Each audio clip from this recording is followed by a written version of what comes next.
আমি ভাৰত এৰি গুচি যাম। আপোনালোকৰ নিয়ম আমি মানিব নোৱাৰিম, আদালতক জনালে হোৱাটছএপে। কিন্তু হোৱাটছএপে ভাৰত এৰিব খোজাৰ কাৰণ কি? দৰাচলতে 2021 ইনফৰমেশ্যন টেকনলজিৰ এক নিয়ম অনুসৰি ছ'চিয়েল মিডিয়া প্লেটফৰ্ম আৰু মেছেজিং এপ ব্যৱহাৰকাৰীৰ ছেট ট্ৰেছ কৰা আৰু প্ৰথম চেণ্ডাৰক চিনাক্তৰ ব্যৱস্থা কৰিবলৈ কোৱা হৈছিল। সহজ ভাষাত ক'বলৈ গ'লে ব্যৱহাৰকাৰীসকলক প্ৰথমবাৰৰ বাবে কোনে বাৰ্তা প্ৰেৰণ কৰিছে সেইটো জানিবলৈ বাৰ্তাসমূহ ট্ৰেছ কৰিবলৈ কোৱা হৈছিল।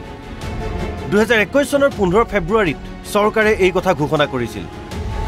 ফেচবুক, ইনষ্টাগ্ৰাম, হোৱাটছএপ, টুইটাৰ আদিক এই নিয়ম পালন কৰিবলৈ কৈছিল। কিন্তু হোৱাটছএপৰ পেৰেণ্ট কোম্পানী মেটাই কেন্দ্ৰীয় চৰকাৰৰ এই নিয়মক প্ৰত্যাহ্বান জনাইছিল আৰু দিল্লী উচ্চ ন্যায়ালয়ত এই গোচৰ চলি আছে। শেহতীয়াভাৱে দিল্লী উচ্চ ন্যায়ালয়ত হোৱা শুনানিত হোৱাটছএপৰ হৈ ওকালতি কৰা অধিবক্তাই কয় যে গোপনীয়তা আৰু এণ্ড টু এণ্ড এনক্ৰিপশ্যনৰ বাবে মানুহে হোৱাটছএপ ব্যৱহাৰ কৰে।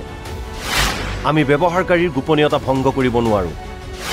যদি চৰকাৰে এই নিয়ম মানিবলৈ কয় তেনেহ'লে হোৱাটছএপে ভাৰত এৰি গুচি যাব। লগতে উল্লেখ কৰে যে চৰকাৰৰ নিয়ম মানিবলৈ হ'লে আমি গোটেই শৃংখলাটো ৰাখিব লাগিব আৰু আমি নাজানো কোনবোৰ বাৰ্তা আমাক ডিক্ৰিপ্ট কৰিবলৈ কোৱা হ'ব। অৰ্থাৎ আমি বছৰ বছৰ ধৰি কোটি কোটি বাৰ্তা জমা কৰি ৰাখিব লাগিব।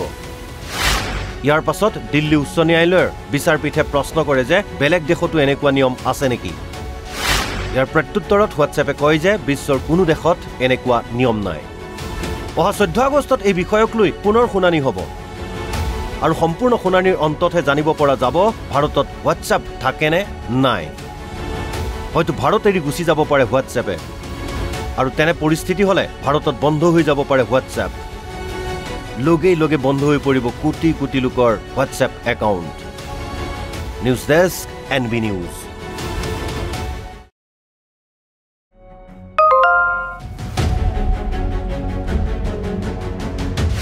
আমি ভাৰত এৰি গুচি যাম। আপোনালোকৰ নিয়ম আমি মানিব নোৱাৰিম, আদালতক জনালে হোৱাটছএপে। কিন্তু হোৱাটছএপে ভাৰত এৰিব খোজাৰ কাৰণ কি? দৰাচলতে 2021 ইনফৰমেশ্যন টেকনলজিৰ এক নিয়ম অনুসৰি ছ'চিয়েল মিডিয়া প্লেটফৰ্ম আৰু মেছেজিং এপ ব্যৱহাৰকাৰীৰ ছেট ট্ৰেছ কৰা আৰু প্ৰথম চেণ্ডাৰক চিনাক্তৰ ব্যৱস্থা কৰিবলৈ কোৱা হৈছিল। সহজ ভাষাত ক'বলৈ গ'লে ব্যৱহাৰকাৰীসকলক প্ৰথমবাৰৰ বাবে কোনে বাৰ্তা প্ৰেৰণ কৰিছে সেইটো জানিবলৈ বাৰ্তাসমূহ ট্ৰেছ কৰিবলৈ কোৱা হৈছিল। 2021 চনৰ 15 ফেব্ৰুৱাৰীত চৰকাৰে এই কথা ঘোষণা কৰিছিল। ফেচবুক, ইনষ্টাগ্ৰাম, হোৱাটছএপ, টুইটাৰ আদিক এই নিয়ম পালন কৰিবলৈ কৈছিল।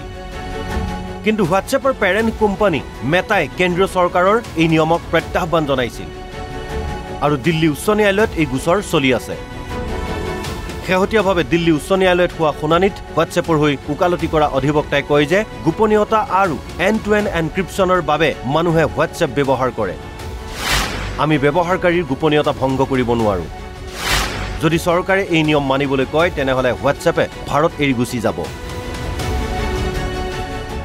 লগতে উল্লেখ কৰে যে চৰকাৰৰ নিয়ম মানিবলৈ হ'লে আমি গোটেই শৃংখলাটো ৰাখিব লাগিব আৰু আমি নাজানো কোনবোৰ বাৰ্তা আমাক ডিক্ৰিপ্ট কৰিবলৈ কোৱা হ'ব।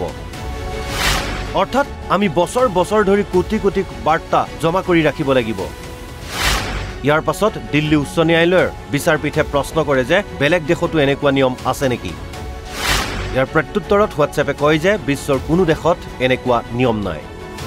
অহা 14 আগষ্টত এই বিষয়ক লৈ পুনৰ শুনানি হ'ব আৰু সম্পূৰ্ণ শুনানিৰ অন্ততহে জানিব পৰা যাব ভাৰতত হোৱাটছএপ থাকেনে নাই। হয়তো ভাৰত এৰি গুচি যাব পাৰে হোৱাটছএপে আৰু তেনে পৰিস্থিতি হ'লে ভাৰতত বন্ধ হৈ যাব পাৰে হোৱাটছএপ। লগে লগে বন্ধ হৈ পৰিব কোটি কোটি লোকৰ WhatsApp account. News desk NB news.